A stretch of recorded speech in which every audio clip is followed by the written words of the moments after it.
Bonjour, vous êtes mort d'inquiétude car vous ne comprenez pas vos sensations, vous avez des doutes sur leur origine, maladie grave ou problème incurable. Les symptômes de l'anxiété sont trompeurs, ils sont souvent confondus avec des problèmes de santé dramatiques. Après avoir vu cette vidéo, vous saurez pourquoi ils sont inoffensifs et vous ne les confondrez plus avec une crise cardiaque ou une tumeur au cerveau. L'anxiété se manifeste par des symptômes physiques et mentaux.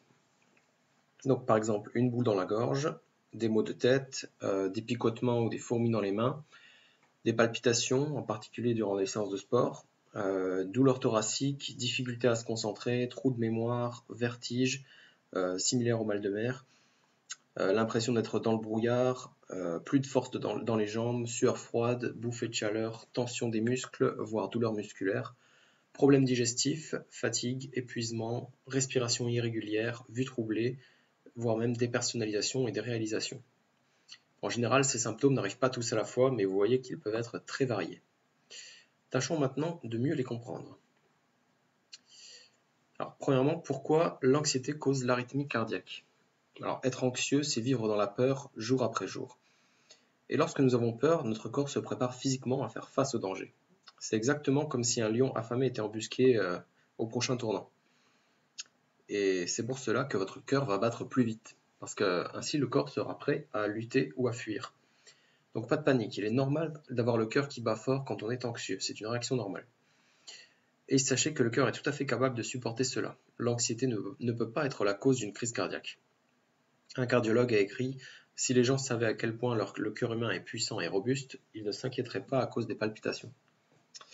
Mais faut-il s'inquiéter des crampes musculaires? Alors pourquoi l'anxiété crée des symptômes musculaires? Comme pour le cœur, la peur va avoir un effet sur les muscles du corps. Ils vont se tendre pour pouvoir réagir au moindre danger. De cette manière, nous sommes préparés au combat ou à la fuite.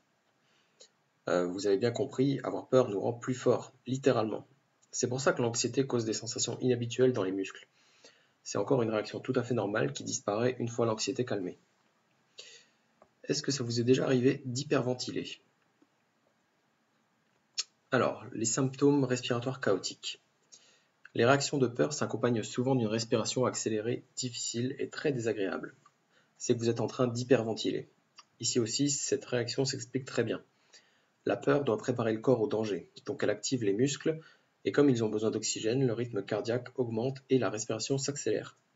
Tout cela temporairement, bien sûr. Ensuite, cela peut faire de belles frayeurs, mais l'anxiété peut aussi causer des problèmes de vue. Si vous êtes une personne très anxieuse, il est possible que votre vue se trouble dans des moments de stress intense. Là, vous imaginez le pire, vous êtes persuadé que vous êtes condamné à devenir aveugle. Ceci arrive dans des réactions de peur extrêmes. La vision de loin va se troubler pour permettre un meilleur focus sur les choses proches et potentiellement dangereuses. Cette réaction choquante est toutefois sans danger pour les yeux. Une fois la frayeur passée, la vue redeviendra normale et il n'y a aucun risque pour la santé oculaire. Ensuite, qu'en est-il des problèmes de digestion? Une anxiété prolongée va vous donner des maux de ventre. Lorsqu'on éprouve de la peur, le cerveau va activer les organes qui vont permettre la survie et mettre en pause ceux qui ne sont pas indispensables. Donc voilà, digérer une pizza 5 fromages à l'huile d'olive demandera une énergie folle, et digérer n'aide ni à se battre ni à fuir devant un chien enragé. Donc plus vous êtes angoissé, plus votre digestion va être ralentie et moins efficace.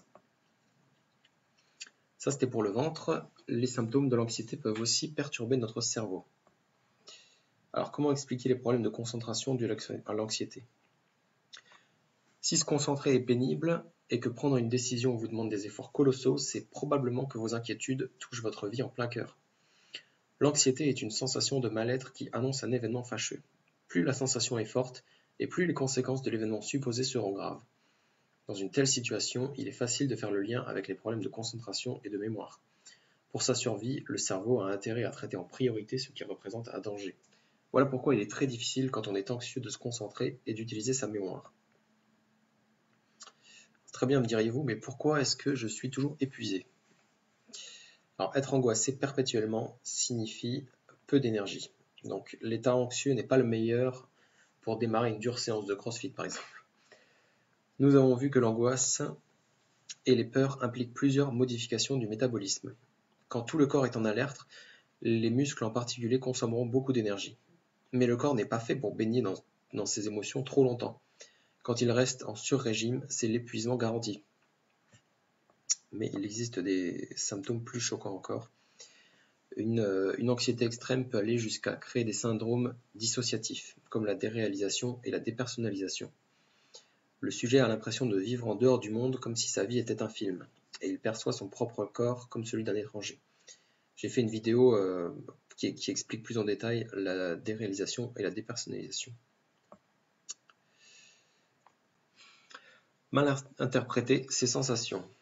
Alors, avez-vous déjà pensé que vos sensations dues à l'anxiété sont bien pires que les fois précédentes, que la fin était proche et que cette fois vous alliez en mourir, alors qu'en réalité les sensations sont exactement les mêmes?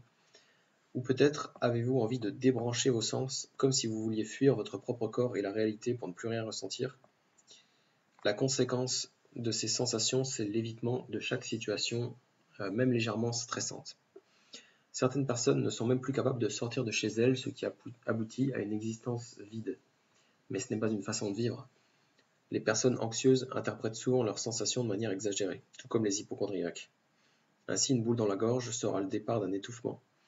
Des maux de tête deviendront synonymes d'une tumeur au cerveau, et les palpitations annonceront une crise cardiaque, etc., etc. Beaucoup d'entre elles finissent par développer des crises d'angoisse et ont un mal fou à s'en débarrasser. Je ne développerai pas ici ce problème, mais sachez qu'il est possible d'en guérir, comme je le détaille dans mon livre. Alors elles courent aux urgences, font de lourds examens médicaux, mais les examens ne détectent aucune maladie. Ils sont en parfaite santé, ils sont juste anxieux.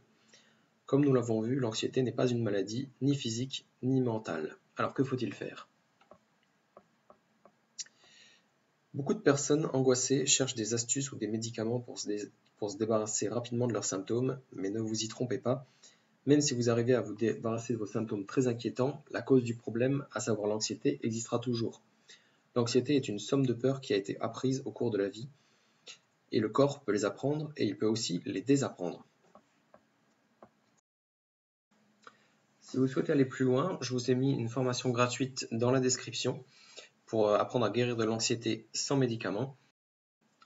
Et nous arrivons à la fin de cette vidéo. S'il vous a aidé, dites-le moi avec un j'aime, et si vous avez des questions, posez-les en commentaire. Prenez soin de vous.